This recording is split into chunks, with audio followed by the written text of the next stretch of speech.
Hubo un tiempo lejano en el que el hombre vivía atemorizado de cuanto le rodeaba.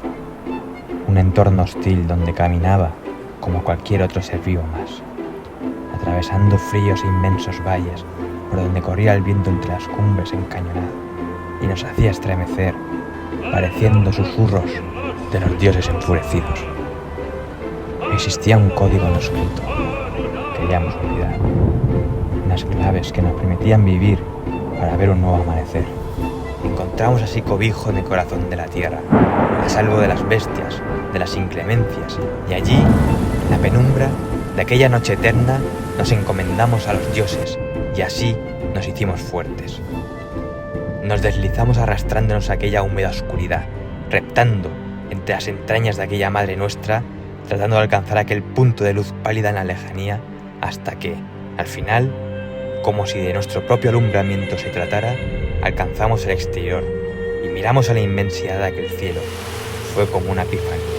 Fuimos conscientes de nosotros mismos por primera vez y en consecuencia de nuestra propia grandeza. Nos sabíamos diferentes al resto y así alcanzamos los albores de la civilización para conseguir la gloria. Cortamos el cordón umbilical con la tierra que nos vio nacer. Es nuestra grandeza a la vez nuestra mezquindad, y es entonces cuando uno, por el azar, se ve de nuevo atrapado por el medio natural cuando se da cuenta de su insignificancia. Pero algo queda en el inconsciente colectivo, como un pozo, que cuando vemos que el fin está cerca, hace saltar todas las alarmas y nos devuelve vertiginosamente a una velocidad que la cabeza nos da vueltas a ese estado más primitivo que queríamos olvidado.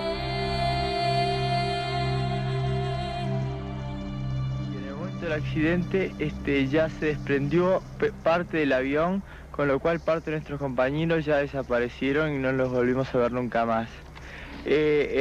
Muertos en el accidente hubieron aproximadamente 4 o 5 personas.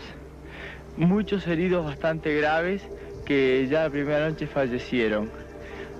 Prácticamente ilesos hubieron dos o tres compañeros que fueron los que nos ayudaron con los heridos. El primer día fue un día agotador realmente porque tuvimos que sacar los heridos que estaban trancados entre los asientos y entre los fierros y acomodarlos como pudiéramos, y era un día que nevaba mucho y hacía mucho frío. Es decir, que el primer día quedamos exhaustos hasta que nos cayó la noche y la noche seguía así entre los lamentos de los heridos. El primer día fue trágico. ¿Cómo pudieron sobrevivir ustedes? ¿De qué se alimentaban? Bueno, sobre ese tema, sí, no contestar. Nosotros nos cedían los alimentos para que estuviéramos fuertes a los que hacíamos las excursiones, y fue realmente racionar a muerte. Los demás comían poquísimo y no había casi comida.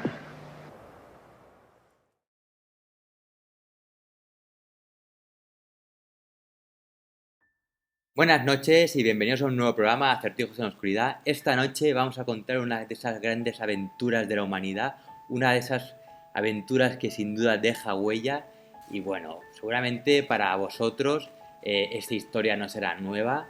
Yo de pequeño también había escuchado hablar de aquellos que se perdieron en los Andes y que, como no tenían ningún tipo de alimento, tuvieron que recurrir a comer carne humana. Y bueno, se quedó un poco ahí la historia como en un pozo del subconsciente, ¿no?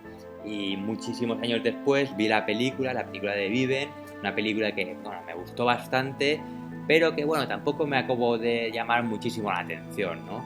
Y no fue hasta que di con este libro de Piers Paul Reed, el de Viven, cuando realmente empecé a conocer la historia como de verdad pasó y cuando de verdad empecé a interesarme con todas mis ganas en esta gran historia, hasta el punto de incluso llegar a rozar hasta cierto tipo de obsesión y sentirme en la piel de aquellos hombres y mujeres que protagonizaron esta gran gesta. Bueno, para los que nunca hayáis escuchado hablado de esta historia, voy a hacer un brevísimo resumen y enseguida entramos en materia, porque desde luego que esto va a ser algo que vais a recordar.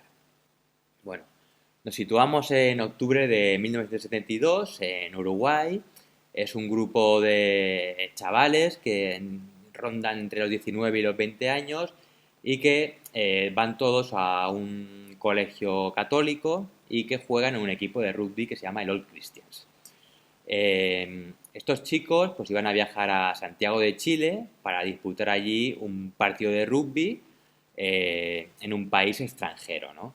Entonces, bueno, estaban todos muy emocionados porque era la primera vez que iban a viajar al extranjero, que iban a estar lejos de sus familias y de gozar de esa independencia, ¿no? Y encima practicando pues el deporte para el que sentían real pasión. Entonces, un 12 de octubre parten de Montevideo con un avión y cuando están sobrevolando los Andes, pues se meten en una tormenta, el avión se estrella en el corazón de los Andes y digamos que tienen que sobrevivir durante 72 días. Sin entrar más en detalles, vamos a empezar a tomar la historia desde el principio. Bueno, como os decía, estos chicos que vivían en Montevideo, pues lo que hacen es contratar un vuelo charter. Un vuelo charter, para los que no lo sepáis, es a veces entre grupos de gente lo que hacen es alquilar un avión, llenan todas las plazas y entonces vuelos que no son tan regulares o que un día en concreto no sale, pues consiguen llenarlo, consiguen que sea un precio más o menos barato y conseguir llegar a destino, ¿no?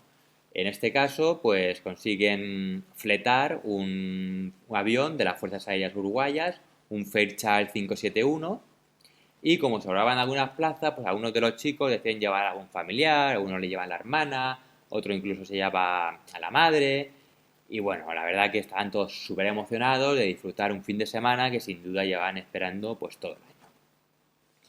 El itinerario son 1500 kilómetros desde Montevideo hasta Santiago de Chile, que se recorren aproximadamente en 4 horas, de los cuales la última media hora sería sobrevolando los Andes. Esto en principio no tendría mayor importancia si no fuera por el avión en sí, que como os decía es un Fairchild, que tenía la limitación técnica de no poder volar por encima de los 7000 metros.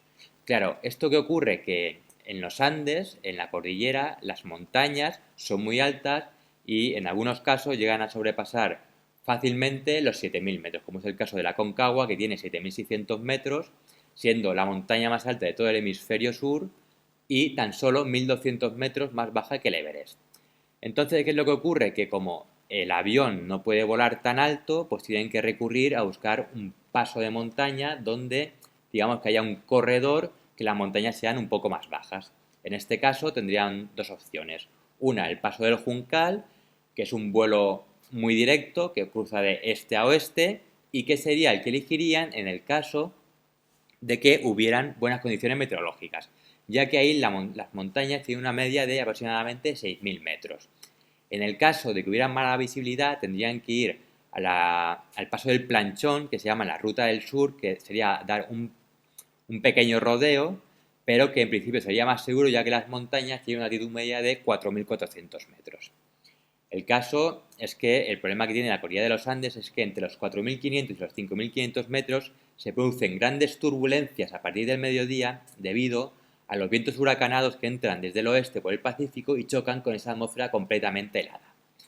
El plan de vuelo para evitar esto pues despega de Montevideo un 12 de octubre a las 8:30 de la mañana, con tiempo suficiente para cruzar los Andes sin mayor problema. Y bueno, atraviesan toda la pampa argentina, interminables llanuras, y a medida que se van acercando a las estribaciones de la cordillera, pues poco a poco, digamos que la tierra se va volviendo más y más árida. Hasta que prácticamente se encuentran de frente con la gigantesca cordillera y el tiempo es muy malo, lo que les obliga a aterrizar en el aeropuerto de Mendoza, en Argentina. Esto, bueno, para los chicos son muy malas noticias, ¿no? Es una desilusión porque esto lo que va a hacer es que les retrase, que pierdan tiempo de disfrutar en Santiago de Chile y pues están todos bastante molestos con esta idea. El caso es que el avión aterriza en Mendoza y bueno, esperando un poco esa ventana de buen tiempo. Los chicos, mientras tanto, pues lo que hacen es un poco de turismo por la ciudad, compran algunas botellas de vino y al final, como el tiempo no mejora, pues tienen que pasar la noche en Argentina, ¿no? Al día siguiente por la mañana, el tiempo tampoco es que haya mejorado demasiado y los chicos ya están desesperados y empiezan un poco a insistir mucho a los pilotos de cruzar como sea, que ellos no tienen miedo, que tampoco creen que sea para tanto y bueno, todo este tipo de cosas que en la juventud se suele decir, ¿no? El caso es que había un problema añadido y es que como era un vuelo de las Fuerzas Aéreas Uruguayas, en Argentina existe una ley que impide a un avión militar extranjero permanecer más de 24 horas en suelo argentino. ¿Esto qué significaba? Que tenían dos opciones. Una, despegar y volver a Montevideo y desde allí volver a hacer todo el viaje, con lo cual perderían un montón de horas. Y dos, buscar esa especie de ventana de buen tiempo y tratar de cruzar a toda costa la cordillera, ¿no? Bueno, mientras el piloto y copiloto un poco discuten la situación, llega otro avión que viene de Chile y hablan con el piloto. Le piden un poco recomendación, ¿no? Entonces, este les dice que el paso del Juncal, que recordamos que era el más directo, pero que tenía las montañas más altas, que en principio está bastante despejado y que no presenta mayor problema. Aún así, el piloto Ferreras y el copiloto Laguara no acaban de verlo del todo claro, son muy conscientes de las limitaciones técnicas del avión que llevan y para estar más seguros, digamos que deciden tomar la ruta del sur a través del paso del Planchón, aunque perdieran más tiempo. Finalmente, a las 14:18 horas del viernes 13 de octubre, despegan desde el aeropuerto de Mendoza y sobrevuelan durante 6.000 metros a una altitud en dirección a Malargüe. A las 15 horas, el copiloto Laguara, que lleva los mandos del avión, se pone en contacto con torre de control y comunica que a las 15:21 horas llegarán al paso del Planchón y que comenzarán a atravesar. Y que entonces volverá a establecer comunicación. A las 15:21 horas, efectivamente, vuelven a establecer comunicación con torre de control. Les dicen que están atravesando el paso del Planchón y que a las 15:31 horas habrían llegado a Curicó, ya en Chile, y que allí volverían a ponerse en contacto. Aquí ocurre algo inexplicable.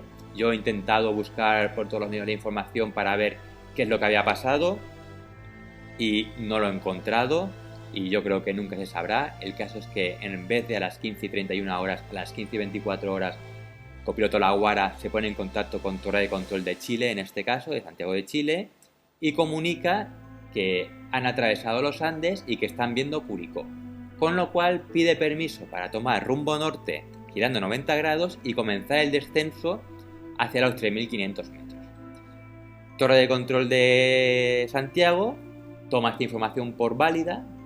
Aquí es otra cosa que tampoco no acabo de entender muy bien. Seguramente la instrumentación de la época no era como ahora, que se sabía exactamente dónde estaban los aviones. Ahí pues a lo mejor los radares no funcionaban tan bien o no lo entiendo muy bien. El caso es que error de piloto y error de torre de control. Dan autorización al avión para girar 90 grados rumbo norte y comenzar el descenso. El piloto y copiloto toman este rumbo, comienzan a descender y se van poco a poco introduciendo en un enorme mar de nubes.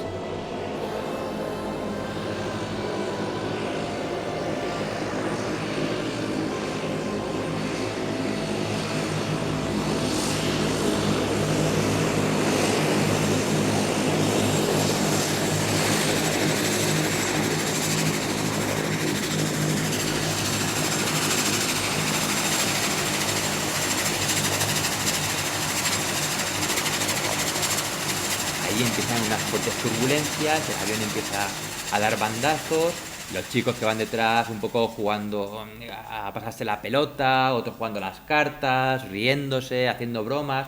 Cuando el avión da un bandazo para un lado, se van todos hacia un lado, cuando da un bandazo hacia el otro lado, se van todos hacia otro lado, y llega un momento incluso que las turbulencias son bastante más fuertes y uno coge el micrófono y dice por radio: por favor, dejen los cinturones que no se desparramen los cadáveres. Imaginaros la situación. El caso es que llega un momento en el que el avión atraviesa una bolsa de aire y de repente desciende varios cientos de metros como una piedra caer a plomo y claro, se quedan todos súper asustados, alguno incluso ha recibido algún golpe Y entonces vuelven a sus asientos, se atan y algunos incluso empiezan a rezar. El avión no deja de pegar bandazos de un lado a otro, las turbulencias son gigantescas, coge otro pozo de aire, vuelve a descender un montón de cientos de metros más. En total se calcula que el avión pudo descender hasta 1500 metros y llega un momento en el cual las nubes poco a poco empiezan a disiparse, se queda una pequeña neblina y mirando por las ventanas ven como en vez de estar sobrevolando las inmensas llanuras chilenas, están atravesando la cordillera donde enormes montañas, enormes gigantes de roca están pasando prácticamente rozando las alas. El avión se había encajonado por un corredor de 12 kilómetros donde todas las montañas que tenía a su alrededor eran muchísimo más altas que ellas y los chicos asustados empiezan a darse cuenta de que eso no es normal. El avión sigue dando enormes bandazos a un lado del otro con los vientos huracanados que se crean entre aquellas cumbres y en un momento dado el ala derecha choca contra una roca, se desprende completamente, sale volando y corta la cola del avión por la mitad. Esto hace que se cree un vacío en la cola del avión y 2 personas salen volando, que son dos personas de la tripulación.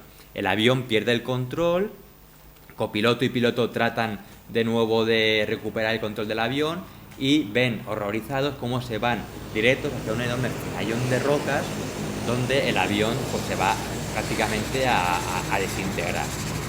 Entonces tratan un poco de dar máximo gas al avión, el avión es incapaz de levantar el vuelo, funcionado por el viento y entonces ven un pequeño collado por donde tratan de meter el morro del avión.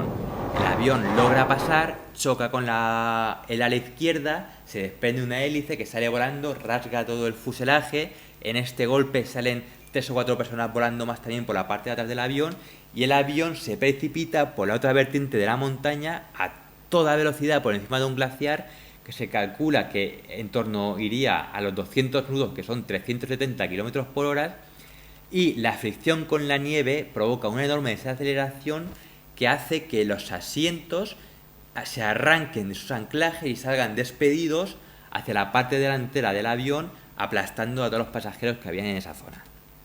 Hay casos que llega un momento en el que el avión se detiene y lo que viene a continuación es lo que denominan como un silencio espectral.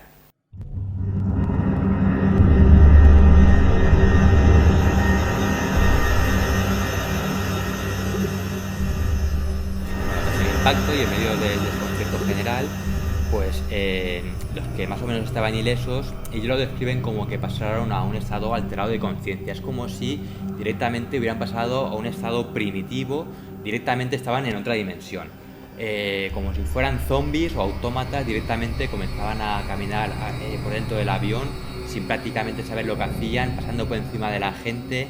En medio de esto, de repente empieza un olor fortísimo a gasolina y ante la idea de que pudiera explotar el avión, salen corriendo, digamos, hacia el exterior, saltan a la nieve y se hunden hasta el pecho. Fuera hace muy mal tiempo, hace muchísimo frío, está nevando y un poco los que más o menos estaban en mejores condiciones comienzan a poner un poco de orden y ver qué gente necesitaba más ayuda, ¿no? Aquí tenemos por un lado a Cervino.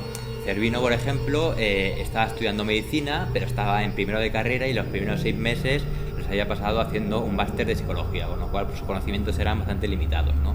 Luego tenemos a Roberto Canesa, que él sí que estaba en segundo de medicina, aunque bueno, estar en segundo año de carrera tampoco le dotaba de unos grandes conocimientos, pero por lo menos era capaz de desenvolverse más o menos, viendo quién necesitaba pues unos auxilios pues con mayor urgencia, ¿no? Luego tenemos a Panchito Abal, que tenía el cráneo hundido. Luego tendríamos también a Parrado, que estaba inconsciente, con la cara ensangrentada. A Echevarren, que tenía el músculo que le salía por encima de la pantorrilla. Y después tendríamos a Platero, que tenía directamente un tubo de acero clavado en el estómago.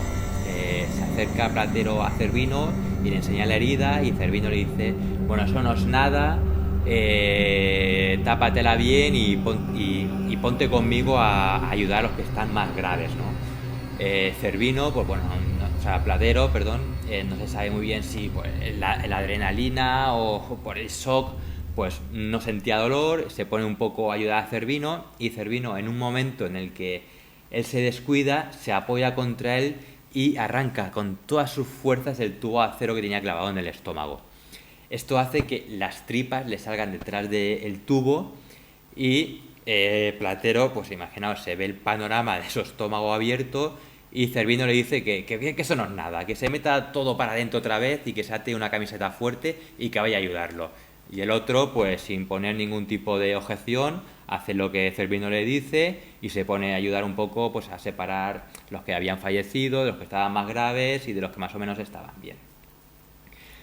Tratan también de acceder a la cabina de los pilotos para ver si estaban vivos. Lo que pasa es que la puerta desde el interior estaba completamente bloqueada, ya que había un amasijo de asientos y de hierros, y lo que tienen que hacer es utilizar los cojines de los asientos y hacer como una especie de camino de baldosas fuera por la nieve para asomarse por las ventanillas. Cuando se asoman ven que el piloto Ferredas está muerto, el instrumental prácticamente le ha aplastado la cabeza, y el copiloto Laguara está vivo, pero está muy mal herido, con el instrumental clavado en el pecho. Y no deja de repetir: habíamos pasado Curicó, habíamos pasado Curicó. Intentan un poco hablar con él para ver si pueden hacer funcionar la radio. No entra en razón, no deja de repetir lo mismo de que habían pasado Curicó, y en un momento dado les dicen que le acerquen un revólver que hay en uno de los compartimentos para pegarse un tiro. Pero claro, estos chicos que venían de un colegio católico, pues el tema del suicidio era como algo completamente imposible y no le hacen caso. El caso es que se empieza a hacer de noche, la temperatura empieza a caer en picado. Recordad que se encuentran en medio de un glaciar y el altímetro del avión marcaba 3.500 metros. O sea que la temperatura perfectamente, siendo octubre, que hay que tener en cuenta que allí es entrada de primavera, por ser el hemisferio sur, pueden estar perfectamente a 15 o 20 grados bajo cero. El caso es que vuelven todos al interior del avión, y esa noche fue una noche realmente trágica, entre lamentos, los gritos del copiloto desde la cabina repitiendo una y otra vez que habían pasado Curicó, y Susana Parrado llamando a su madre, que había fallecido en el accidente, todo el rato llamándola. Hasta que, pasadas unas horas y con los que más o menos estaban bien ya completamente desesperados, empieza a cantar una canción de cuna.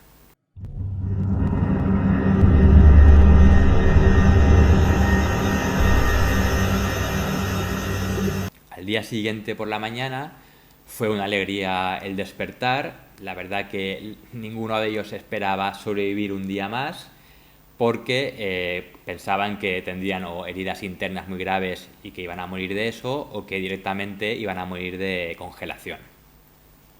El caso es que salen fuera, el tiempo sigue siendo muy malo, no deja de nevar, apenas pueden ver lo que tienen alrededor, y bueno, ellos están un poco esperando ese rescate inminente, ¿no? Pensando que ya los están pues buscando. Durante el día pues ven pasar varios aviones, pero les da la impresión como que vuelan demasiado alto, y teniendo en cuenta que el avión es blanco y que están en medio de la nieve, pues no acaban de tener claro del todo si los ven o no. Pero por la tarde pasa un avión y les da la impresión de que hace como una especie de revoloteo de alas, como haciéndoles ver que les ha visto. Entonces esto un poco les sube la moral y esperan que el rescate llegue al día siguiente, cuando las condiciones meteorológicas pues mejoren, ¿no? El tercer día después del accidente, ese primer día en el que el cielo sale completamente azul, está totalmente despejado, se ha calmado el viento, y cuando salen al exterior del avión les impresiona el lugar en el que se encuentra. Es un circo de montañas completamente blancas, completamente rodeándolas en todas direcciones, excepto en una, que es donde enfoca el morro del avión. Bueno, un poco empiezan a ver lo que tienen allí alrededor, ven que están completamente atrapados, y ese día despierta Nando Parrado, que había estado en coma desde el accidente. Lo primero que hace es preguntar por su madre y por su hermana. Le dicen que su madre ha fallecido, pero que su hermana está viva, pero que está muy mal herida. Nando Parrado sobrevivió, y esto se supo tiempo después, porque tuvo una fuerte conmoción cerebral, pero como lo habían dado por muerto, pues lo situaron con el resto de fallecidos en la parte más fría del avión. Entonces las temperaturas tan gélidas habían hecho que su cerebro no se inflamase, entonces no se provocara pues un derrame, y esto pues prácticamente pues le salvó la vida. Empiezan a tener otros problemas, como por ejemplo la sed. Se encuentran en medio de un desierto completamente helado en el que no hay ningún tipo de vida ni vegetal ni animal, y por supuesto no hay agua en estado líquido. Al principio lo que hacen es coger la nieve y metérsela en la boca y derretirla para así conseguir beber, pero esto les hace consumir muchísima energía, y como ese día sale el sol, pues lo que hacen es coger unas bandejas metálicas que había dentro del avión, las colocan sobre el techo del avión, y gracias al sol consiguen derretir parte de la nieve y conseguir aunque sea pues unas cuantas gotas. Parrado, que ha vuelto a la vida y está completamente sano, empieza a decir que el tema del rescate, que no lo ve del todo claro, y que lo que tendrían que hacer es escapar de allí por sus propios medios. El resto de chicos enseguida le dicen que eso es una locura, porque no tienen ni alimento suficiente ni el equipo necesario para atravesar todas las montañas. Recordar que la cordillera de los Andes es la más salvaje del mundo, más incluso que la del Himalaya, y que además en el lugar donde se encontraban era una zona completamente remota, donde la mayoría de las montañas ni siquiera llegan a tener nombre aún. Entonces cuando le dicen que ni siquiera tendrá provisiones para poder aguantar pues imaginaros 2 semanas de viaje, él directamente dice pues que lo que hará entonces es comerse al piloto. Esto se queda un poco ahí como una anécdota. Y ¿qué ocurre desde el punto de vista de los rescatadores, ¿no? Pues conforme el avión desaparece, se activa un protocolo de búsqueda. Existe una ley internacional que obliga al país donde se ha producido una catástrofe aérea a buscarlos durante por lo menos 10 días. Los familiares de los chicos rápidamente se desplazan a Santiago de Chile y un poco esperando noticias. Claro, durante los primeros días el tiempo era muy malo, los aviones no eran capaces de ver nada, y entonces no hacía más que suspender las búsquedas, y esto hacía que los familiares empezaran a desesperar, ¿no? Ya que si había alguna opción de que hubiera algún superviviente, el tiempo pues corría en su contra. El caso es que además Chile en esa época estaba pasando problemas políticos muy graves, con lo cual pues no estaban para gastar dinero alegremente en sobrevolar las montañas buscando un accidente aéreo donde seguramente no habría ningún superviviente, ¿no? Páez Vilaró es el padre de Carlitos Páez. Está completamente desesperado, y como ve que ni Chile ni Argentina hacen nada por buscar a sus hijos, decide un poco pues utilizar sus propios medios, y en Santiago de Chile se va a visitar una biblioteca, y allí revisando un mapa sobre los Andes un poco trata de averiguar dónde puede estar el avión. Los equipos de rescate estaban buscando el avión entre 3 puntos en concreto, formando un triángulo que es el volcán Tinguiririca, el Cerro Palomo y el Cerro Sosneado, que efectivamente el avión se encontraba dentro de ese área. Páez Vilaró, estudiando esos mapas, se da cuenta que esos terrenos pues pertenecen a un chileno, ¿no? Entonces, tras persuadirle durante varios días, consigue que le acompañe en un viaje a caballo durante 2 días hasta la base del volcán Tinguiririca. Cuando llegan hasta allí y se ven aquella enorme mole de hielo, que es un lugar completamente desolado, se da cuenta de que las probabilidades de sobrevivir en un lugar así prácticamente son nulas. Mientras tanto, los otros familiares pues tratan también de buscar por sus propios medios. Por ejemplo, las madres han escuchado que en España se ha aparecido una virgen a unas niñas en un pueblo llamado Garabandal, y entonces comienzan a rezarle. Y otros lo que hacen es contratar a un zahorí muy famoso que había en Chile, y mediante un mapa y un péndulo les dice que el avión se ha estrellado al este del volcán Tinguiririca y a 30 kilómetros de un balneario que se llama Termas del Flaco. Y efectivamente la zona era muy muy cercana a donde estaba el avión. Cuando se lo dicen a los equipos de rescate le dicen que por allí ya han buscado y que no han visto nada, y que además que si hubiera habido un accidente ahí, pues que prácticamente sería imposible que hubiera ningún superviviente. Esto pues es un mazazo tremendo para las familias, ¿no? Bueno, mientras tanto los chicos tratan de un poco hacer esas labores cotidianas del día a día para comer y para conseguir el agua. Empiezan a hacer un inventario de todos los alimentos que tienen y se dan cuenta que solamente cuentan con chocolatinas y con el vino que habían comprado en Mendoza. Empiezan a racionar los alimentos y tocan a 1 onza de chocolate y 1 culo de vino por persona y por día.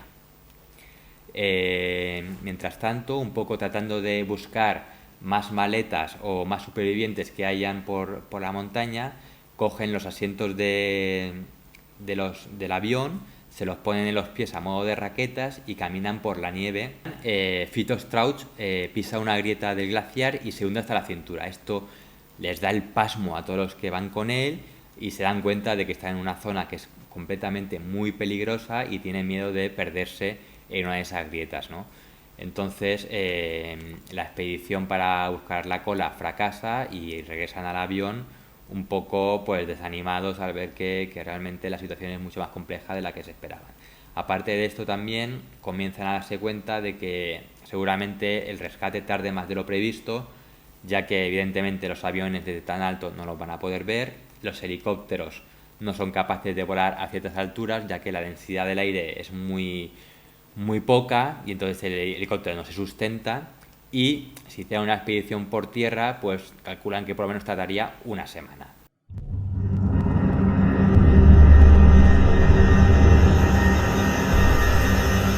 El caso es que ellos tenían un pequeño transistor en el cual pues iban escuchando un poco entre las emisoras argentinas y chilenas cómo iba la búsqueda de su búsqueda, ¿no? Y el día 10 escuchan por la mañana que la búsqueda se cancela. Directamente los dan por muertos, dicen que después de tantos días es imposible que haya ningún superviviente y que ya no van a seguir buscando más. Esto supone un gran mazazo para todos los chicos, no entienden cómo los pueden abandonar allá arriba y se sienten completamente hundidos.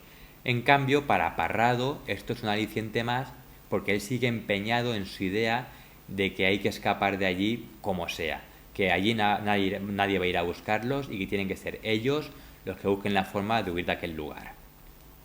Aparte de esto, ellos estaban completamente debilitados después de 10 días ya, casi no podían moverse, prácticamente estaban todos los días dentro del avión, no salían a tomar el fresco, si se movían un poco les entraban náuseas o se mareaban, y un poco empieza a circular esa idea de que la única forma de sobrevivir es comerse pues a las personas que habían fallecido, ¿no?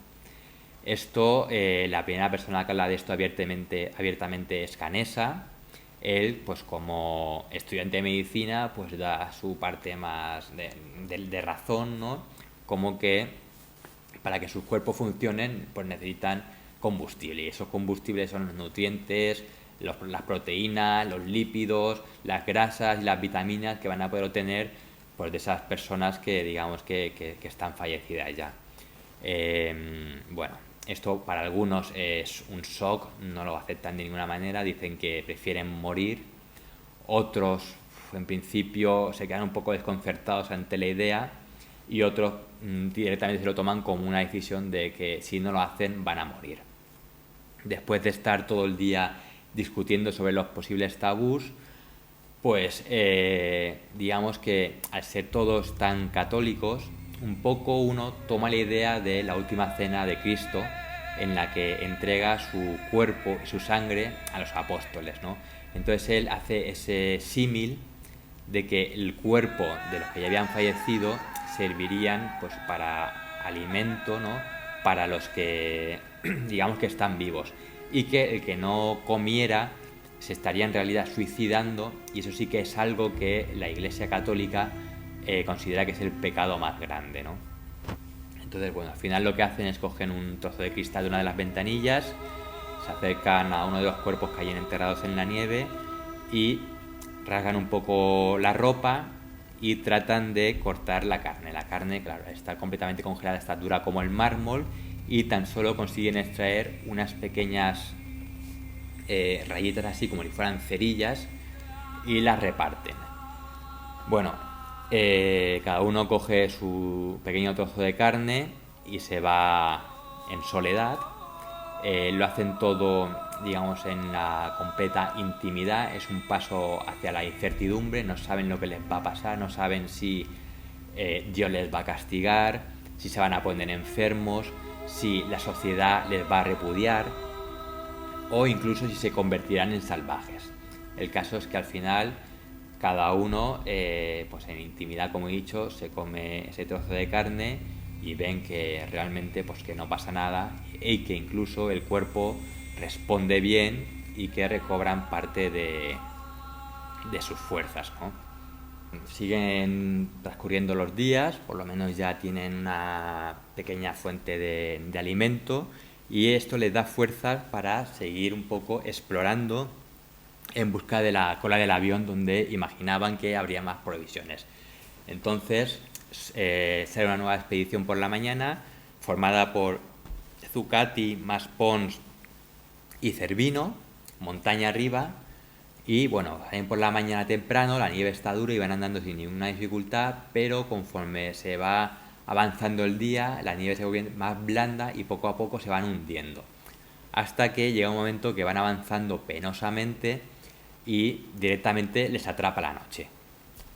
Empiezan a asustarse muchísimo, se dan cuenta que es imposible regresar al avión y les toca pasar la noche al raso a 15, 20 o 30 grados bajo cero, pensando que directamente van a morir. Tienen que pasar toda la noche pegándose golpes los unos a los otros, saltando los unos encima de los otros, y ellos describen que cada uno de esos golpes notaban cómo la sangre volvía a circular por el cuerpo.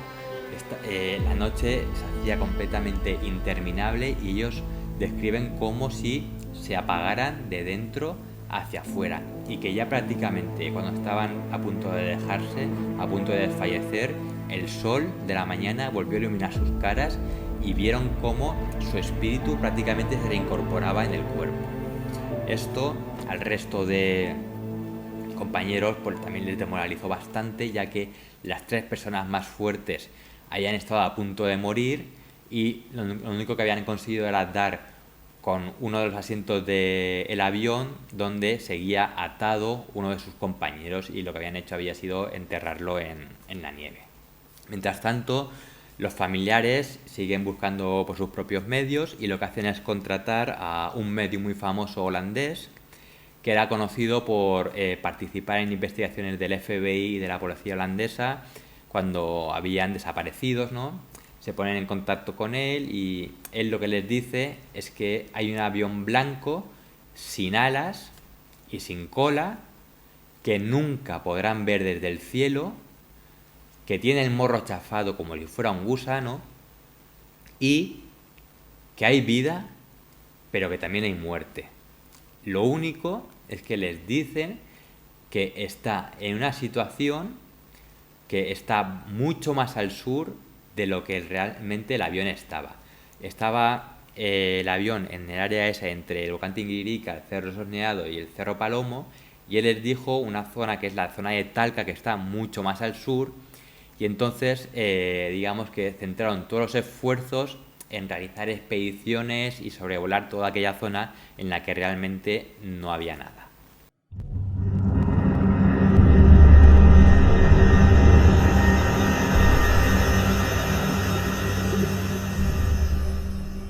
La noche del 16 al 17 estaban dentro del avión en la oscuridad, cuando de repente empiezan a escuchar como un trotar de caballos, como una inmensa manada que retumbaba por todo el valle, y lo siguiente que recuerdan es como el flash de magnesio de una vieja cámara, y lo siguiente es estar como enterrados en cemento, apenas se podían mover.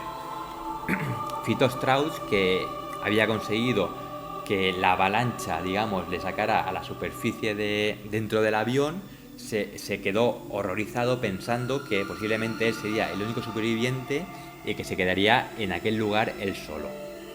Los que estaban enterrados bajo la nieve dicen que notaban como los pulmones directamente les iban a estallar y como el corazón les latía muy fuerte. A continuación empezaron a notar como una paz infinita y empezó a llegar como un carrusel de imágenes de toda su vida, desde el presente hasta el pasado, hasta que se vieron a ellos mismos gateando y sus madres cogiéndoles en brazos. Notaban como un punto con una fuerza extraordinaria les atraía con todos sus recuerdos, y incluso uno de ellos se vio como en 3 planos, en el cual veía como volando el avión completamente enterrado en la nieve, luego en otro plano el avión por dentro todo inundado de nieve y su propio cuerpo enterrado bajo la nieve. Al rato comenzaron a pegar gritos, un poco para que los que estaban fuera de la nieve fueran capaces de encontrarlos y desenterrarlos, y algunos incluso tratando de mover las manos, haciéndose un pequeño túnel para llegar hasta la boca y lograr conseguir una nueva bocanada de aire. Bueno, el caso es que en la avalancha murieron 8 personas más y estaban completamente sepultados bajo la nieve. Cuando encendieron un mechero para tratar de iluminar algo, se dieron cuenta que el mechero enseguida se apagaba, lo cual significaba que el aire estaba completamente enrarecido dentro del avión y que tarde o temprano se acabaría acabando también.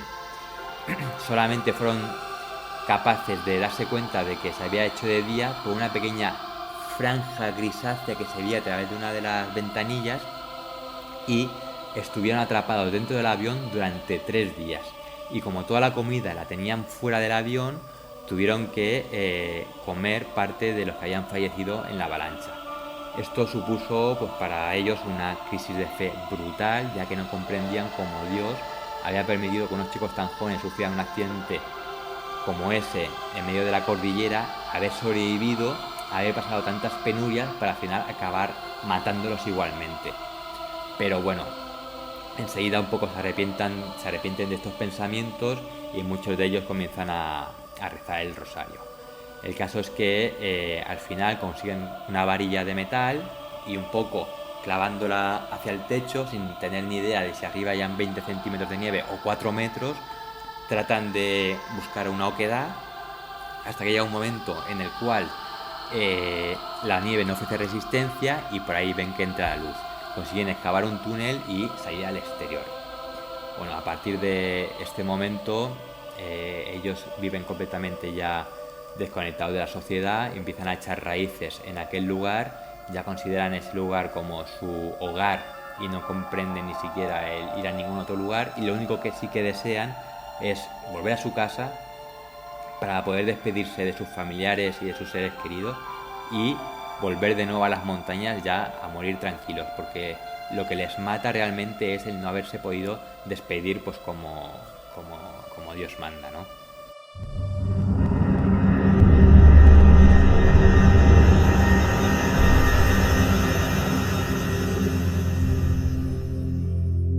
El 6 de noviembre, Parrado sigue teniendo un irresistible impulso por escapar de aquel lugar, y un poco esta opción va cobrando fuerza entre todos, ya que están viendo que van pasando prácticamente un mes, allí nadie va a ir a por ellos, y que si quieren sobrevivir lo único que pueden hacer es escapar de allí por sus propios medios, ¿no?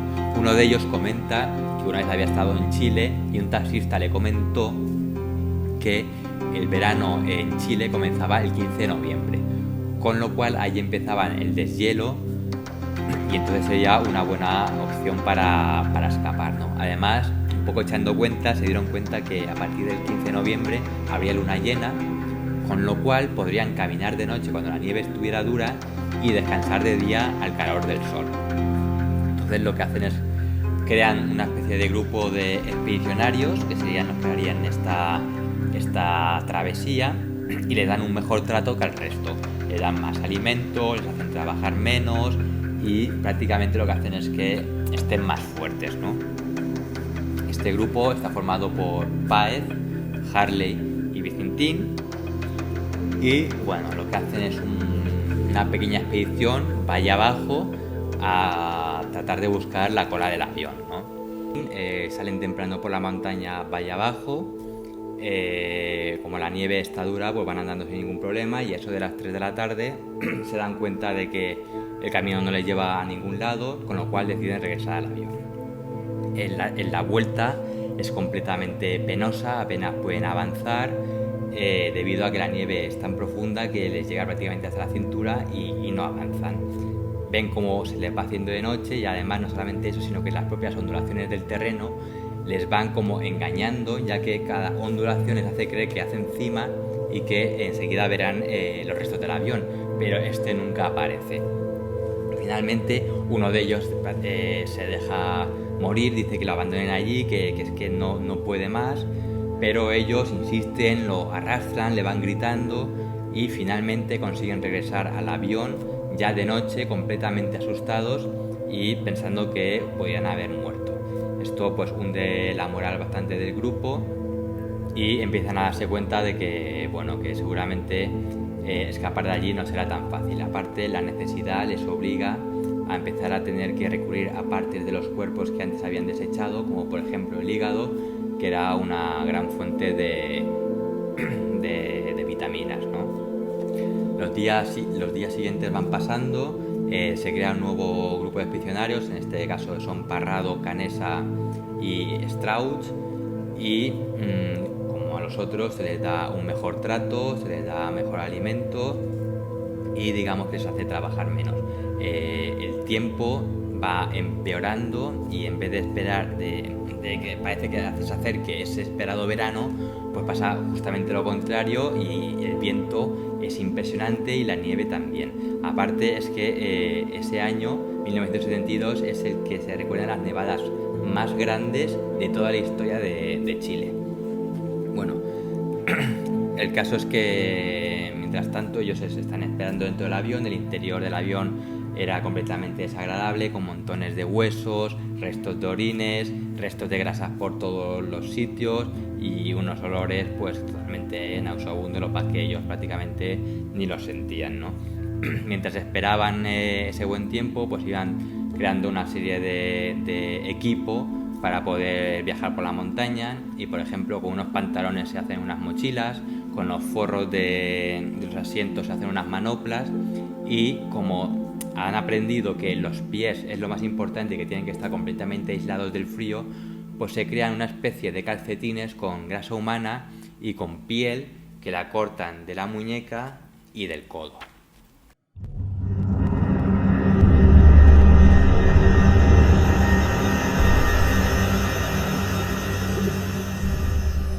Llega ese esperado 15 de noviembre y en vez de llegar el verano, pues el tiempo empeora muchísimo más aún, el viento no cesa y la nieve tampoco.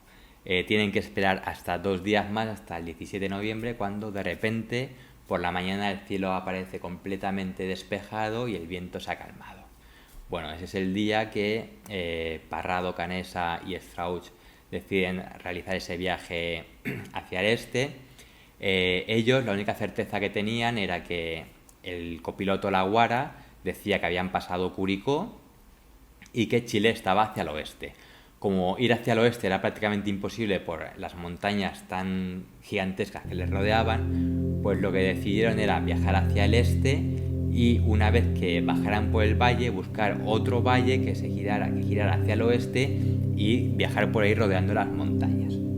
Bueno, salen temprano por la mañana y al cabo de unas horas se encuentran valle abajo la cola del avión. Ahí encuentran un montón de maletas tiradas con más provisiones e incluso el equipo de esquí de Panchito Agal. También encuentran las baterías del avión y bueno, deciden pasar la noche allí y utilizando las baterías del avión consiguen tener luz eléctrica con unas bombillas. Esa noche la pasan leyendo incluso revistas. Al día siguiente siguen con su expedición valle abajo y llega un momento en el que aparece un valle que se abre a mano izquierda, que efectivamente parece girar hacia el oeste, pero se dan cuenta que lo que les da la impresión es que se están introduciendo cada vez más y más en el corazón de los Andes.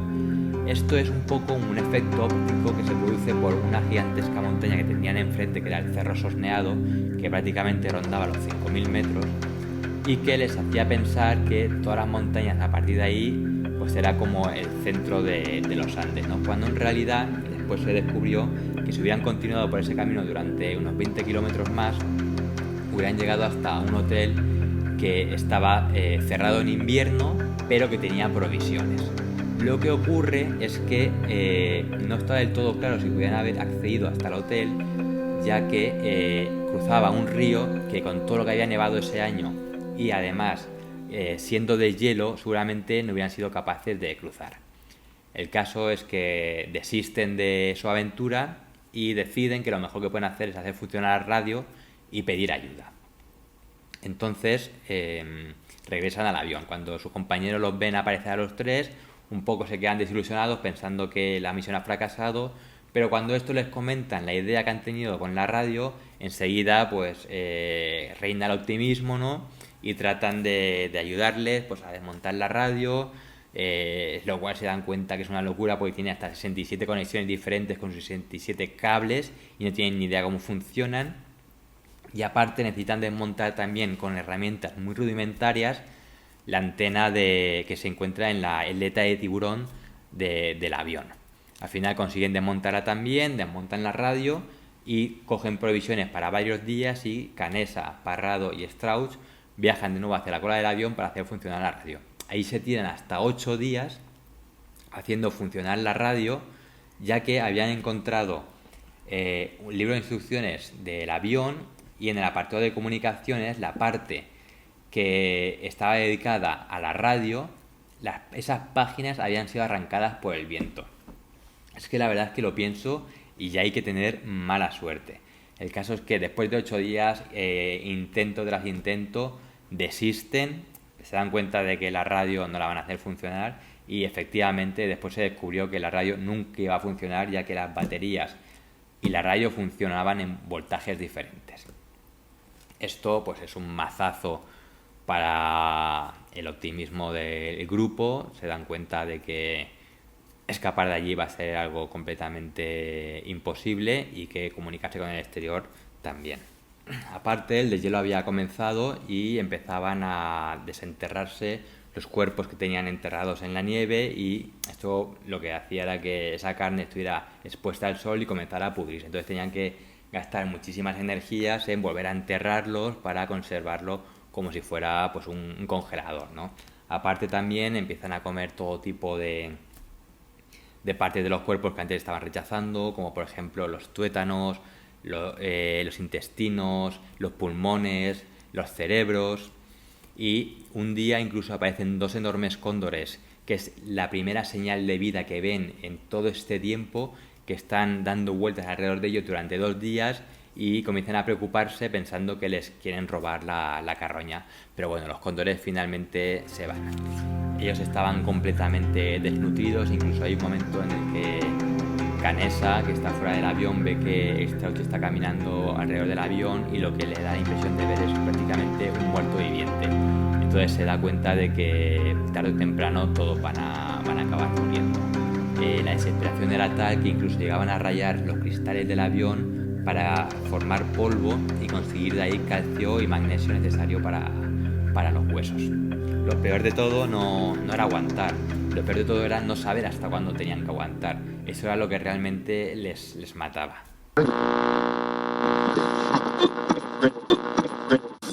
El boliviano le ofrece su exclusivo vuelo a Miami. Así estamos conociendo la actualidad de noticias de Chile y el resto del mundo en esta... Francisco, cuando él era mucho más joven que yo, ahora es más viejo que yo. Mientras tanto, ellos pues en sus tiempos libres, ¿no?, fuera de sus labores, seguían escuchando con el transistor pues emisoras de Chile y Argentina, y escuchaban como en Chile había llegado el verano, como las chicas iban ya en minifalda y como estaban comiendo helados. Y ellos, completamente indignados, como si vivieran en otro mundo, veían como al otro lado de esa montaña la gente seguía con sus vidas y ellos en cambio estaban allí muriéndose. Llegaron a la conclusión de que tenían que escapar de allí fuera como fuese, antes de que estuvieran demasiado débiles para ni siquiera intentarlos, y llegaron a la conclusión de que diciembre sería el mejor momento, y cuanto más entrado diciembre mejor, ya que los días serían más largos, el tiempo sería mejor, habría menos nieve, y con lo cual digamos que tendrían mayores posibilidades.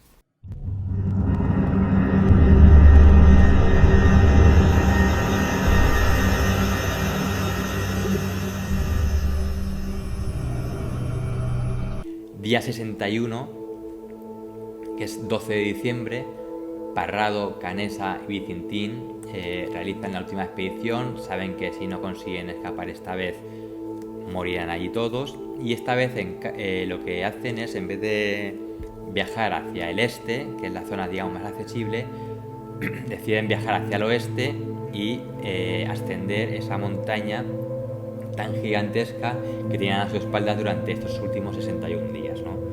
Se despiden de todos sus compañeros y comienzan a ascender por esa montaña, más o menos pretendiendo alcanzar la cumbre pues al final del día, ¿no? El caso es que se hace de noche y en la oscuridad les atrapa en medio de la ladera, una ladera de 45 grados y una altitud total que tenía de 600 metros con respecto a su altura, ¿no?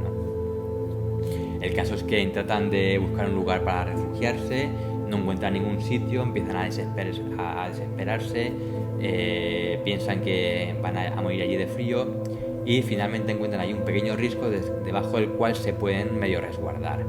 Se meten dentro del saco que había construido Canessa con el aislante que habían encontrado en la cola del avión, y de repente el tiempo mejora, el viento se para y ven cómo la luna llena ilumina todo el valle que tienen alrededor, creando con esa luz mortecina que tiene una imagen realmente bellísima, y se dan cuenta que son las únicas personas en el mundo que están viendo ese lugar. Al día siguiente continúan la ascensión.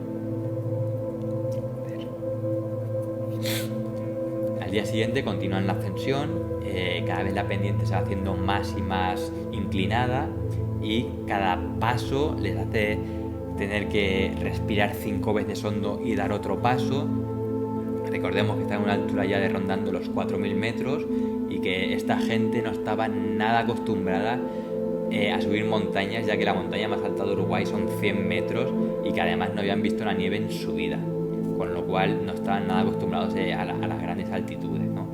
El caso es que seguían ascendiendo poco a poco, y ese día deciden buscar refugio antes de que anochezca para evitar que les pasara lo que la noche anterior. El tercer día, Parrado va encabezando el grupo, y desde abajo, desde el fuselaje del avión, ven como los 3 pequeños puntitos van ascendiendo por la ladera, y ellos lo único que temen es verlos de vuelta, porque eso significará que no hay salida y que entonces que la misión ha fracasado, ¿no? El caso es que Parrado va adelante y la inclinación es prácticamente ya vertical, y tienen que ir excavando como pequeños agujeros en la nieve para colocar los pies y las manos. Parrado, mientras asciende, se va dando cuenta que lo único que tiene encima de él es el cielo, y eso es una señal de que posiblemente la cima ya esté muy cerca. Canessa, por su parte, va atrás y va fijándose en una extraña línea que ve al este, muy a lo lejos, que le hace pensar que puede ser una carretera.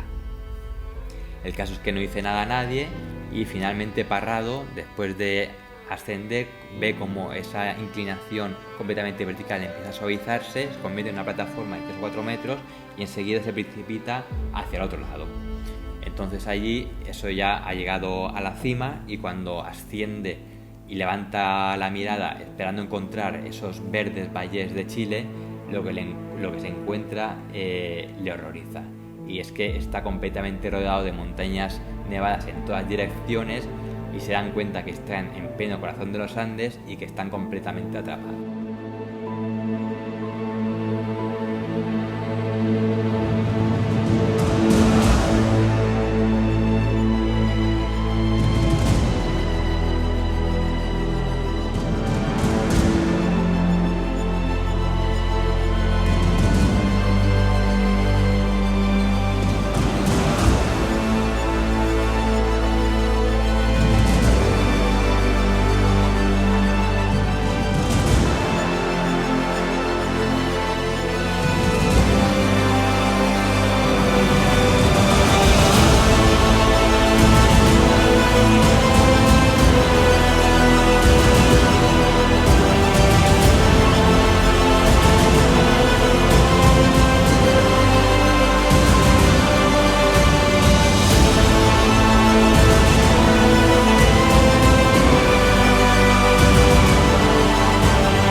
después llega Canessa y cuando ve el panorama también se queda espantado, se da cuenta de que no tienen ninguna posibilidad y de que van a morir. Entonces comienzan a discutir Canessa y Parrado qué es lo que pueden hacer, y Canessa le comenta lo de la carretera que lleva viendo estos 2 últimos días atrás, ¿no? Parrado le dice que él no lo ve claro, que no puede ser que sea una carretera y que no pueden permitirse el ir hasta allí, que sea un accidente geológico y haber perdido todo ese tiempo, ya que no podrían entonces ya regresar de nuevo hasta aquí. Parrado le dice que la única opción que tienen es la de viajar hacia el oeste y le dice, fíjate allí al fondo, hay 2 picos que no tienen nieve. Efectivamente, a lo lejos hay 2 pequeños picos que son los únicos que no tienen nieve. Ellos no lo sabían, pero esos picos están a 130 kilómetros de su estación y lo que deciden es ir hasta allí. Lo que pasa es que se dan cuenta de que no tienen provisiones para un viaje tan largo, que ellos calculan que será de en torno a 50 días. Tras mucho discutir, lo que al final planifican es que Vizintín regrese con el resto del grupo y quedarse ellos con sus provisiones y su mejor equipo, ¿no? Cuando se lo comentan a Vizintín, pues la idea le entusiasma porque él estaba completamente... tenía pavor del lugar en el que estaban y le da todas las provisiones y regresa hacia el avión.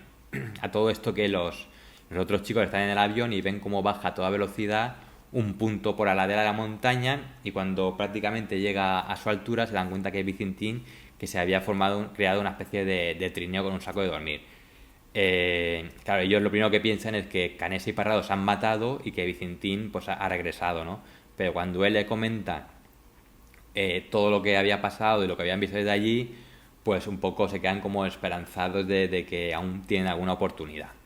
Cuando le preguntan cuánto tiempo ha tardado en bajar, les dice que apenas 1 hora, pero que para subir habían sido 3 días. Con lo cual, imaginaros cómo sería la montaña, ¿no?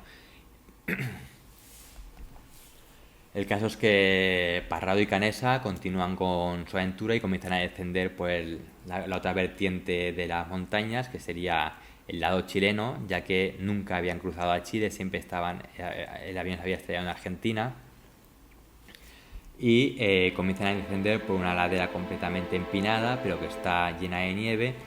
Y esto, aquí tuvieron ellos un poco de suerte, ya que expediciones posteriores que han hecho para realizar esa misma ruta han visto que el lugar es básicamente pues mortal, ya que está lleno de riscos sueltos, piedras completamente afiladas, y que es muy fácil que allí hubieran provocado pues un derrumbe y se hubieran matado. Lo que pasa es que las grandes nevadas de ese año pues habían hecho seguramente que se suavizara la pendiente. El caso es que tardan prácticamente 1 día y medio en bajar hasta lo que es la falda de la montaña, y mientras descansan al atardecer se dan cuenta de que mientras donde están ellos se ha oscurecido sobre las 6 de la tarde, al fondo, muy al oeste, ven que hay luz hasta las 9 de la noche, señal inequívoca de que allí las montañas se han terminado. Bueno, el día siguiente siguen descendiendo por el valle y van siguiendo un pequeño arroyo. Es la primera vez que ven agua líquida en estos 64 días, y poco a poco van viendo cómo la nieve cada vez hace menos acto de presencia, pero bueno, aún así las metas son eternas. Y hay un día incluso en el que Canessa va caminando y empieza a tener alucinaciones y se piensa que va caminando por las calles de Montevideo viendo escaparates, y en un momento dado empieza a pegar gritos como llamando a una antigua novia que tenía. El caso es que ellos siguen andando siguiendo ese arroyo, introduciéndose por un valle hacia un destino completamente incierto y con una idea que no les deja de atormentarles, que es que ese valle no tenga salida, bien porque sea el final con una enorme pared rocosa o porque lo atraviese un arroyo completamente desbordado y que sea imposible cruzarlo.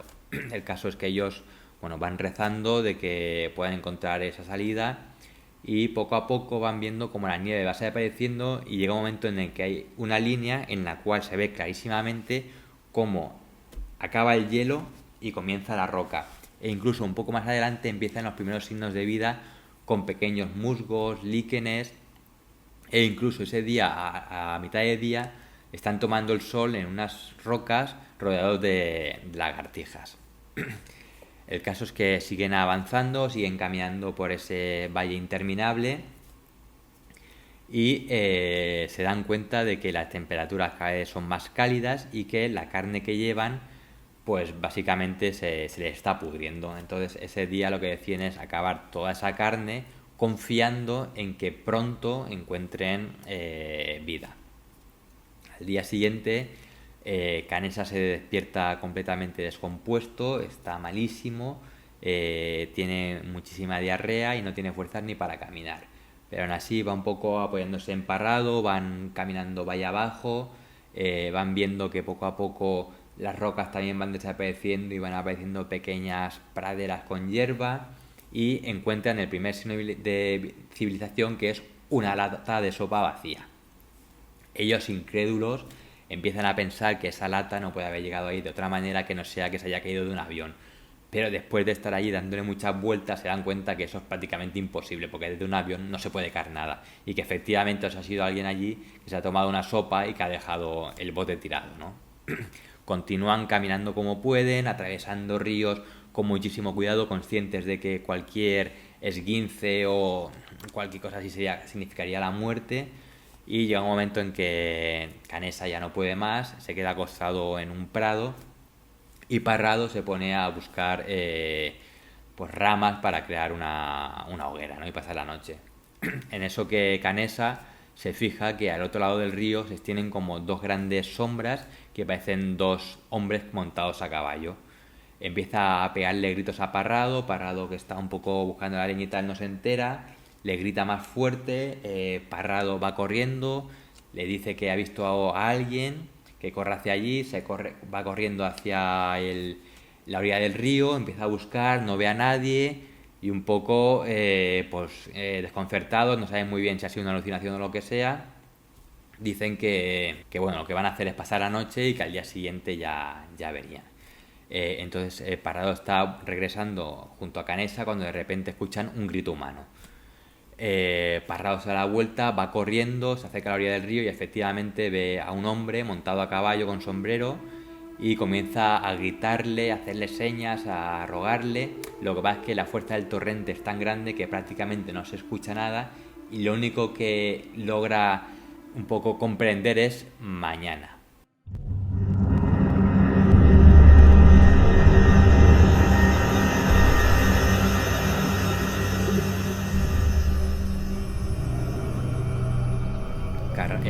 Parrado regresa con Canessa, crean una pequeña fogata y pasan la noche ahí. Al día siguiente por la mañana, Parrado se vuelve a acercar de nuevo al río y está allí el hombre esperándolo. El hombre coge un papel, lo envuelve dentro de una piedra con un bolígrafo y lo tira con fuerza al otro lado del río. Parrado coge la nota, empieza a escribir rápidamente que son supervivientes del vuelo que se estrelló en los Andes, que quedan 14 supervivientes aún en las montañas, que están perdidos, que están muertos de hambre, por favor que les ayuden y que dónde están. Esa era la gran duda que tenían ellos, porque lo único que sabían hasta entonces es que estaban perdidos en las montañas en América del Sur y ya está. Entonces digamos que esta persona le hace el símbolo de que lo entiende y realiza un viaje a caballo de 10 horas hasta la población más cercana en busca de ayuda. Ese mismo día, ya por la noche, regresa con 2 hombres más y van hasta donde están Parrado y Canessa, les ayudan a cruzar el río por un puentecito que había que no habían visto y les llevan a una pequeña cabaña donde les dan comida como queso y algún tipo de embutido, ¿no? Ellos están totalmente felices pensando que se han salvado, pero con ese remordimiento aún de que sus compañeros siguen perdidos en las montañas y que tienen que rescatarlos cuanto antes. Ellos les dicen que no se preocupen, que la ayuda va a llegar. Esta persona que las encuentra se llama Sergio Catalán y es un arriero chileno, una especie de vaquero, y él describe cuando los vio ver a 2 calaveras de cuero, con todo el pecho hundido hacia adentro y que olían básicamente a muerte. Él dice que ningún animal se hubiera acercado jamás a ellos.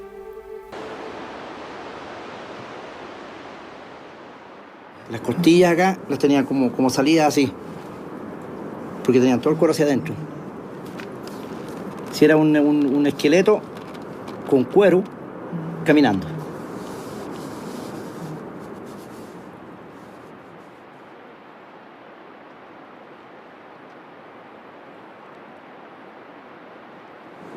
Los labios. En los labios le salía sangre.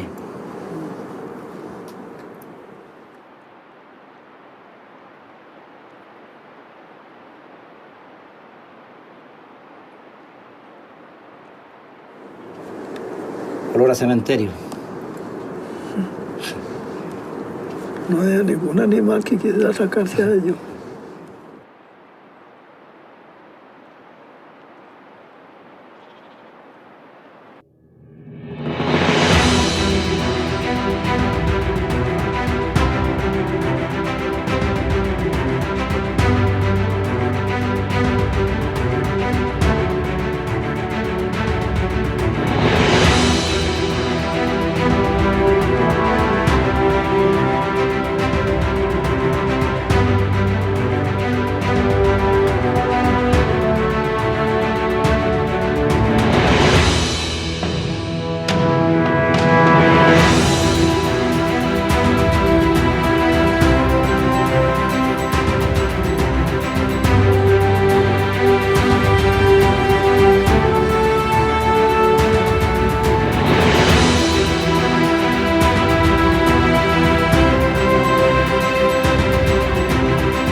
En este momento me siento casi feliz porque voy a sacar a los compañeros. Hasta que no los saque no voy a ser feliz completamente.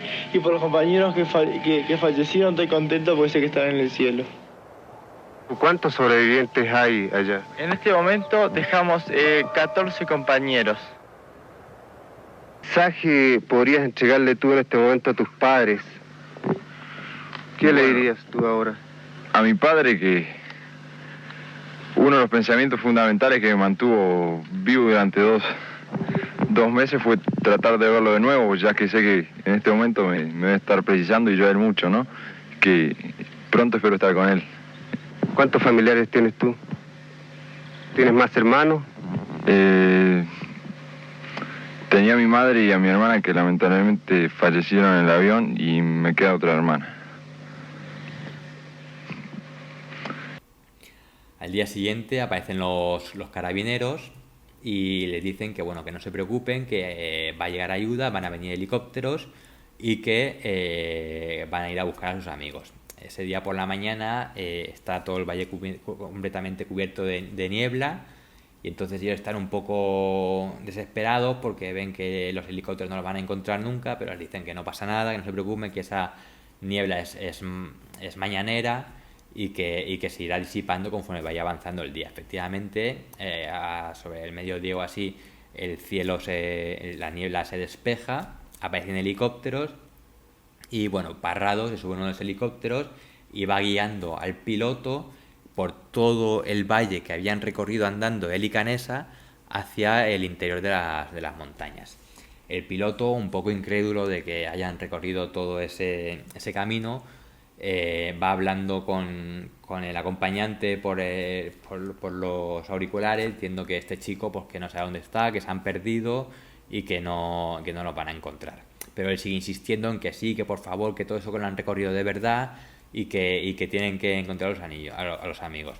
Finalmente, el helicóptero llega hasta la enorme pared que habían descendido, que es el Monte Seler, que había puesto el nombre Parrado, y trata de sobrepasarlo, pero esta montaña tiene 4.400 metros y el helicóptero es incapaz de sobrevolarlo y tras varias embestidas y rechazos el helicóptero tiene que buscar otro lugar para acceder, que es donde sea más baja, y consigue pasar a otro lado. ¿Qué es lo que pasa? Que aquí Parrado se desorienta un poco, no sabe muy bien dónde está ahora, ya que este lado de las montañas es todo completamente blanco, y empieza a decirle al piloto que tiene que descender, que tiene que descender. El piloto le dice que ya no puede descender más, que allí no hay nada, que tiene que haberse perdido, que tiene que ser otro sitio, y él sigue insistiendo. Y no es, fijaros, hasta que están a 10 metros encima de los restos del avión cuando ven los restos. O sea que hubiera sido completamente imposible que los hubieran encontrado.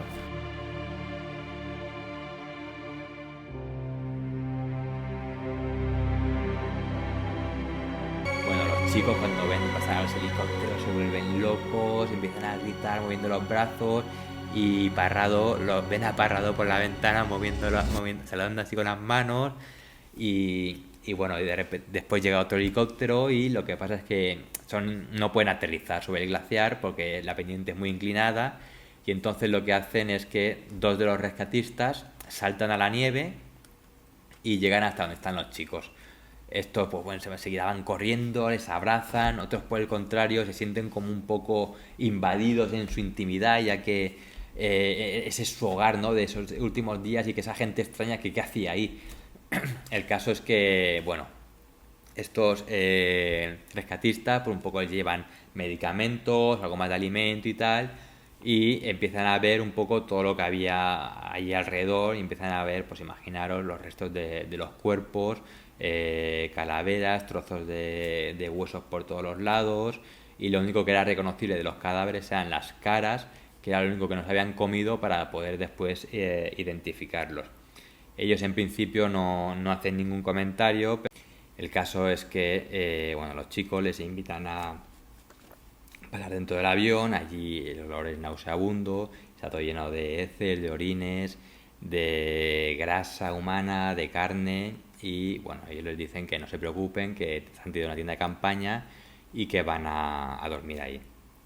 Pero los chicos esto se lo toman un poco como una ofensa, y le dicen que no puede ser, que por lo menos uno de ellos tiene que dormir en el interior del avión con ellos, y así es como al final ocurre, ¿no?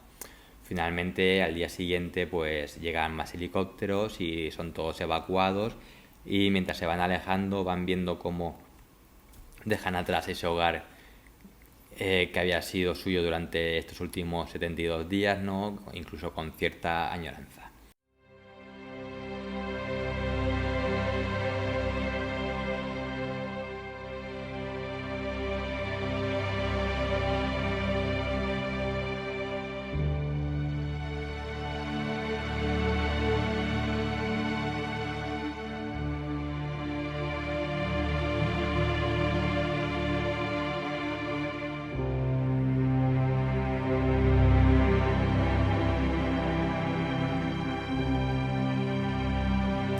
Son llevados a un hospital militar en Chile. Allí son tratados para ver si están bien. En principio, claro, no se les puede dar de comer, porque lo que les puede pasar es que tengan cuando una persona lleva muchísimo tiempo sin comer, de repente no puede ponerse a comer porque el cuerpo lo rechaza, ¿no? Entonces tienen que ser un poco...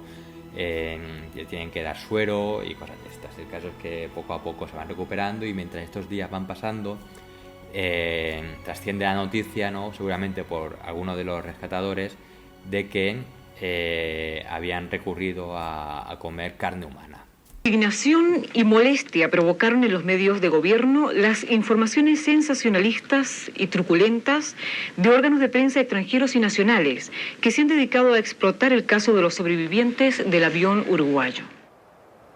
Esto enseguida sale en todos los medios nacionales e internacionales, y lo que ellos pensaban que iba a ser una noticia a nivel local o como mucho de Chile y Uruguay, pues se convierte en una cosa que da la vuelta al mundo. Llegan periodistas de todo el mundo, incluso de la BBC de Londres, que se interesan por esta historia, y encima cuando transcurre esto de que tuvieron que comer carne humana, pues ya imaginaos toda la prensa sensacionalista llamándolos caníbales, que habían tenido que recurrir al canibalismo justificado, que Dios los perdone, unos titulares completamente que es que de verdad a veces los periodistas es que es para matarlos, yo alucino, pero bueno.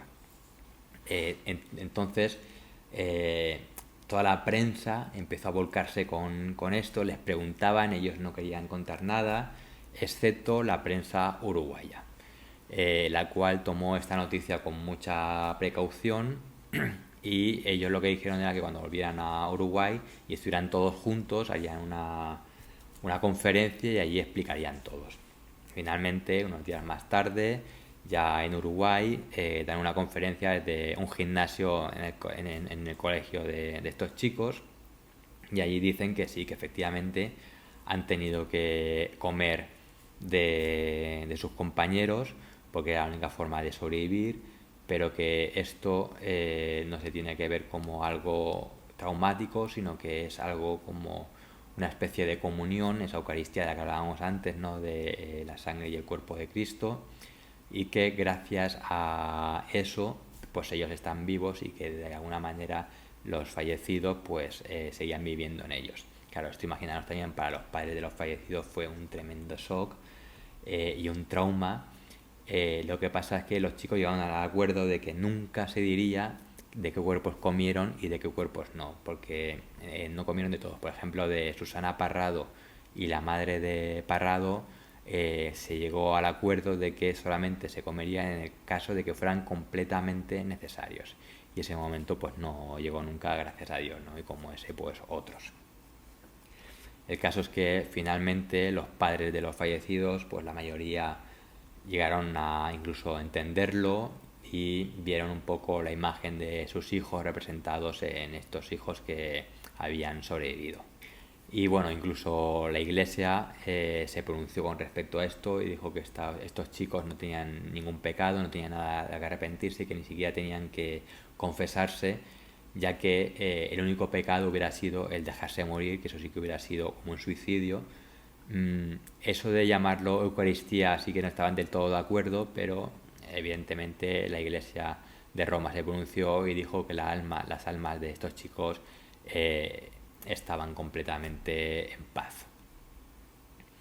Y bueno, aquí termina esta gran historia que de verdad que para mí me ha parecido impresionante, y la verdad que tampoco entiendo cómo he dejado pasar tantos años sin averiguar más sobre esto. Ya os digo, toda mi vida esta historia la había escuchado, pero algo más como una anécdota. Nunca me había parado a prestarle más atención que como mucho ver la película, y como la película tampoco era gran cosa, pues tampoco me interesó demasiado, ¿no?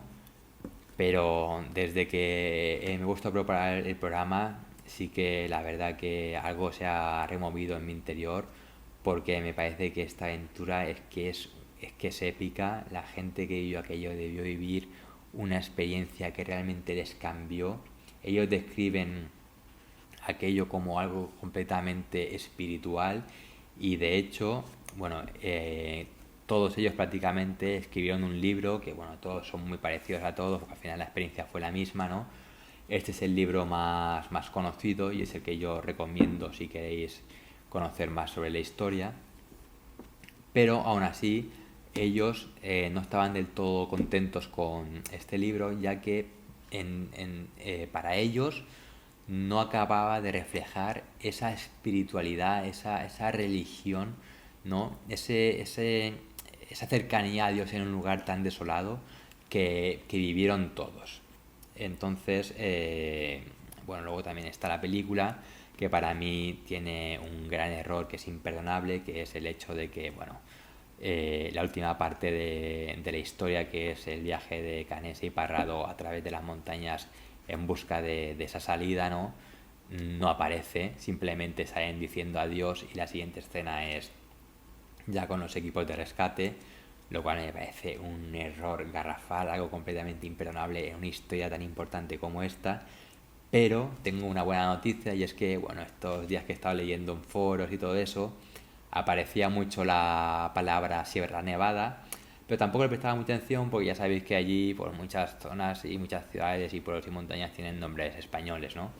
Entonces yo pensaba que era una Sierra Nevada, pues, de Argentina o de Chile. El caso es que sí que es verdad que veía muchas veces el fuselaje del avión, y vi una vez una foto de una chica esquiando al lado del fuselaje. Me llamó muchísima atención, digo, pues esto no puede ser, digo, este fuselaje ya no existe, y además, bueno, sí que hay gente que sí esquía en sitios extraños, pero eso me parecía un poco extraño que todo aquello, hasta que por fin me enteré que la Sierra Nevada de la que estaban hablando era la Sierra Nevada nuestra, la de Granada, y es que Bayona está haciendo allí una película que se llama La Sociedad de la Nieve, que trata justamente sobre esto y que creo que va a ser muy muy fiel a lo que realmente allí sucedió. Y es que, por favor, todos los fans tenemos todas nuestras esperanzas en ti, Bayona, para que de verdad le des esa importancia que tiene esta historia, que se ha plasmado en el cine como se debe, ¿no? Así que bueno, lo veremos, creo que se estrena en 2023. Y con respecto al lugar, bueno, también he estado un poco investigando bastante sobre este lugar, he estado viendo todas las montañas que hay alrededor, la verdad que es un lugar completamente impresionante, me parece totalmente irreal que todavía existan lugares tan salvajes y tan remotos en este planeta nuestro, ¿no? Que prácticamente está todo descubierto. Y bueno, el lugar del fuselaje donde estaban los restos del avión sigue existiendo, siguen existiendo trozos de avión. Lo que ocurrió es que días después del rescate fue una brigada militar y prendió fuego a todo el fuselaje y estuvo haciendo fotografías de la zona y todo eso. Son fotografías que nunca verán la luz, pues son fotografías de índole militar. Y bueno, lo que ocurrió con los años es que las partes más grandes del avión se las ha tragado el glaciar y están perdidas por las grietas. Como dato importante, tenéis que saber que hay allí un monumento y que todos los que allí murieron siguen allí enterrados, porque era prácticamente imposible saber qué cuerpo era de quién y todo eso. Entonces finalmente se decidió que se quedaran allí, se ofició incluso una misa y hay allí un monumento con una cruz y con recuerdos. Allí podéis ver incluso botas de rugby, hay flores, hay cruces, hay cuadros, hay muchísimas cosas, es como un altar, ¿no?, en mitad de las montañas. Y se puede llegar hasta allí, una ruta a caballo desde la parte argentina, que va cruzando varios valles y va teniendo por esa zona hacia arriba que se llama el Valle de las Lágrimas. Mucha gente cree que se llama el Valle de las Lágrimas por lo que allí sucedió, pero yo he estado escuchando a algunos montañeros que conocen bien la zona y en realidad se llama así porque en cierta parte del valle la nieve cuando cae, no sé qué tipo de efecto crea que hace que te caigan las lágrimas. O sea, bueno, esto no lo tengo del todo claro, pero bueno, el caso es que hay excursiones a caballos de un par de días que van hasta allí. La verdad que me encantaría un día viajar a Chile y poder realizar ese viaje, llegar hasta ese lugar y ver con mis propios ojos cómo es realmente, ¿no? Y es que aún así tampoco te haces una idea, porque hay que pensar que ellos estuvieron allí en invierno y el paisaje de invierno a verano es que cambia completamente, no tiene nada que ver, ya que en invierno aquello es todo completamente blanco y en verano parece realmente un desierto. En invierno es un desierto helado y en verano es un desierto pues como los que conocemos. Pero lo que más me llama la atención es que, por ejemplo, tú ves el lugar donde están los restos del avión en verano y parece que sea como un enorme terraplén de tierra, pero en realidad es el propio glaciar de la montaña que está cubierto de tierra en verano, pero como se ven las grietas y si miras por debajo de la grieta ves que efectivamente por debajo es todo hielo. O sea que no es un glaciar que desaparezca en verano, sino que es un glaciar que está permanentemente durante todo el año. Luego hay otras expediciones de alpinistas, bueno, andinistas en este caso que se llaman, no me parece precioso el nombre, la verdad, que han realizado la expedición que hicieron Canessa y Parrado, y con equipaje de pleno siglo XXI, con los mejores crampones, con radio, sabiendo todo el momento los equipos de rescate donde están y todo eso. La verdad que alucinan porque no acaban de comprender cómo puede ser que esa tamaña empresa saliera bien, ¿no? El ascenso hasta la cima del Monte Seler es completamente vertical y encima con tanta nieve, y pensar que iban con botas de rugby, o sea, es que es increíble. Y luego el descenso por el otro lado, donde dicen que tuvieron la suerte de que hubiera tanta nieve, porque si no el lugar es completamente mortal, ya que está lleno de rocas que se desprenden continuamente, se producen derrumbes, se producen avalanchas de piedras. Además, el lugar donde ellos estaban con el fuselaje del avión es justo la parte de abajo de un glaciar, que es el lugar natural por donde bajan todas las avalanchas, y tuvieron muchísima suerte, bueno, entre comillas, ¿no? Porque en la avalancha murieron 8, de que hubiera solamente una avalancha, de que sepultara completamente el avión, y que las que hubieran posteriores pues pasaran directamente por encima del avión. Y bueno, la verdad que una historia impresionante, de las que nunca había escuchado. Hasta ahora, una de mis historias favoritas de supervivencia era la de Christopher McCandless, de Hacer rutas salvajes, de Into the Wild, pero esta historia me parece que la supera en todos los aspectos, tanto en el humano como en el compañerismo, como en la propia aventura en sí, como en las condiciones que tuvieron que soportar, el desafío, el lugar. Me parece que esta es la gran aventura de mi vida, la gran historia que me encantaría releer una y otra vez, porque me encantaría no conocer para conocerla por primera vez. Y la verdad que esta gente, lo que hizo allí fue espectacular. Los supervivientes hoy en día, pues bueno, muchos de ellos dan conferencias, son muy conocidos, han estado en la COPE, han estado incluso con Risto Mejide, dando la vuelta al mundo, dando conferencias. Algunos de ellos incluso está muy implicado en el tema de la lucha contra la drogadicción, ya que cuando regresó años después tuvo problemas serios con las drogas y estuvo ahí en un pequeño pozo del que consiguió salir por segunda vez, y ahora pues un poco se trata de ayudar a la gente. La verdad que todos los que he estado viendo y escuchando me parecen gente muy, muy humilde, gente que lo que ha vivido les cambió completamente la vida, y la verdad que me encantaría conocer a alguno de ellos en persona, sobre todo a Canessa y Parrado, para que me contaran de primera mano, ¿no? esa parte de la aventura que hicieron ellos solos, de tratar de escapar de allí, porque me parece realmente espectacular. Así que nada, muchas gracias por haber aguantado hasta el final. Espero que la historia por lo menos os haya interesado. A mí me apasiona, y bueno, esperamos vernos muy pronto en nuevas historias, así que muy buenas noches.